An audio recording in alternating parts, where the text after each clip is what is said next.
The first place snail racing cup presented to Squidward. Tortellini! Will I ever win? I watched an episode of SpongeBob recently. It was the Great Snail Race, it's called. I had seen the episode quite a few times before, and I remember it being quite fun. And when I was about to watch it, I was debating on whether to watch it or not because of how familiar I am with it. But I was like, I know I like the episode, so let's check it out. It opens with Squidward getting his, I think he had it mailed to him. Like a mail person brought him his like imported snail, Snelly, I believe it was called, pure breed. Anyway, he's gonna train her up to win the Great Snail Race. Throughout the episode, people keep getting Squidward's last name wrong. Even the mail person, the delivery person's like, oh, Squidward, what did he call him? Tennis balls, I think it was? Squidward tennis, yeah. And then Patrick, he called him Squidward tent poles, something like that. But that was just kind of a theme throughout the episode. Come the near end of the episode, Patrick turned out to, he won the snail race with Rocky, with a rock. Well, I guess the Rock won the snail race. So Patrick got the trophy. But, and this was pretty thoughtful of Patrick, actually, he has his redeeming moments. He goes up to Squidward, he's like, I know how badly you wanted to win, so I got this trophy engraved to you. Oh gosh, Patrick, thanks.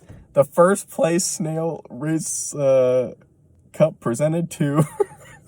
I love this thing. Squidward Tortellini. It's like the most outlandish screw up of the name yet. And everything about that scene is perfect, like the comedic timing and the zooming in and such. But there is something important about it because it's the stoicism of Squidward. It's probably not a line you've ever heard, or one that I've maybe even ever said myself, but that's the importance here, the stoicism of Squidward, because he says, he reads it, and of course it's not what he wants to, like, because that's not even his name. And so he's like, he just says, will I ever win? And of course, if you're saying that out of purely despair, it's like, oh man, will I ever win? If you're like completely beaten up over it, don't do that. But he begins to laugh about it. He's like, will I ever win? He starts laughing. Patrick and SpongeBob start laughing. There's something that's really powerful about that. I've been coming across this page on Instagram. I can't remember what it's called, but the guy, his main point is fun maxing, is what I think he calls it. And that's what all of his videos are about in large part. And there's one video in particular where he talked about this idea of seeing life as this big inside joke, and not to say don't take serious things seriously, because there's a time for that.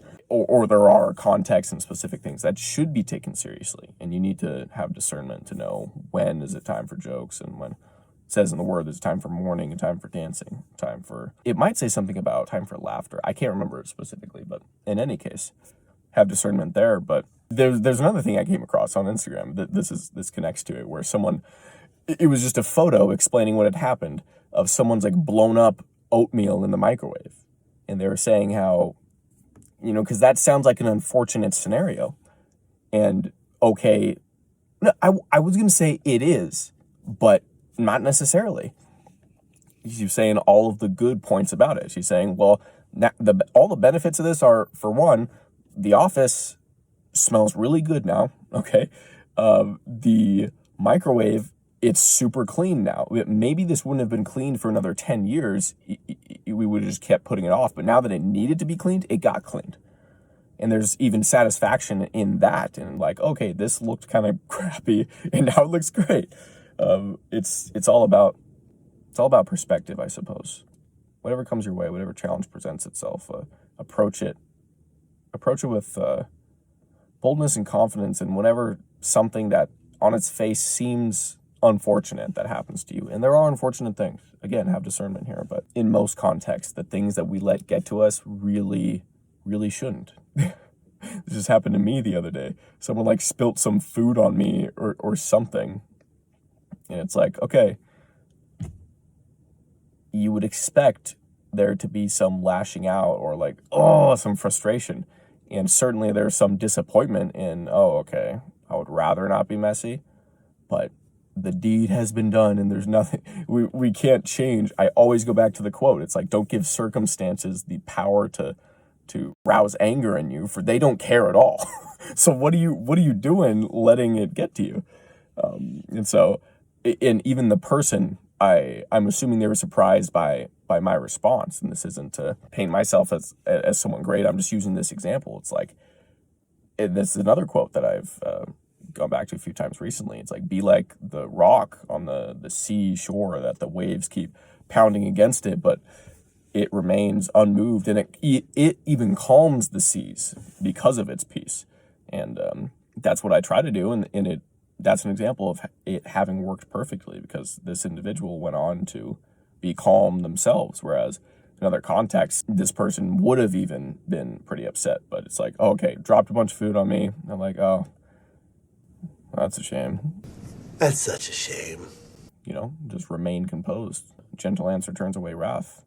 And that's exactly what happened. Be more stoic, bro, I suppose would be the advice. And, even today, with the little mishaps that may or may not well, I guess in this example, anything that may happen to you, approach it with some self-control and with peace, and acknowledge, like, in the grand scheme, all of history has led to this moment. You're so blessed, and you're even considering getting upset that even, okay, you dropped this cup and it broke, or okay, your car is having some issues. Okay, I use that example because that's happened to me a few times, and it is unfortunate.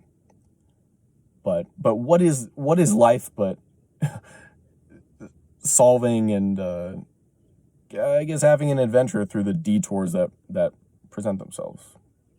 Every intriguing movie plot ever is about, at least virtually all plots ever are about a detour of, this is what I had planned, that didn't happen, now I got to solve it. That's the whole plot of the movie. So your life is a movie. Or at least imagine that there will be a movie about your life, and then proceed. Think of yourself as dead. You've lived your life. Now take what's left of it and live it properly. This is the day the Lord has made. Let us rejoice and be glad in it. And that I will do. And I hope you'll join me. Well, thank you so much for watching. I hope that this helps you. Apply it today and wherever and whenever applicable. Check out some more vids. What is that thing from Julian Smith? I made this for you. I did. So again, same thing with those videos. I hope they help you, and they're all made for that purpose. So remember to treat others the way that you want to be treated, to love God and to love your neighbor, and therefore you will be your best self. Once again, thank you so much for watching, and as always, it's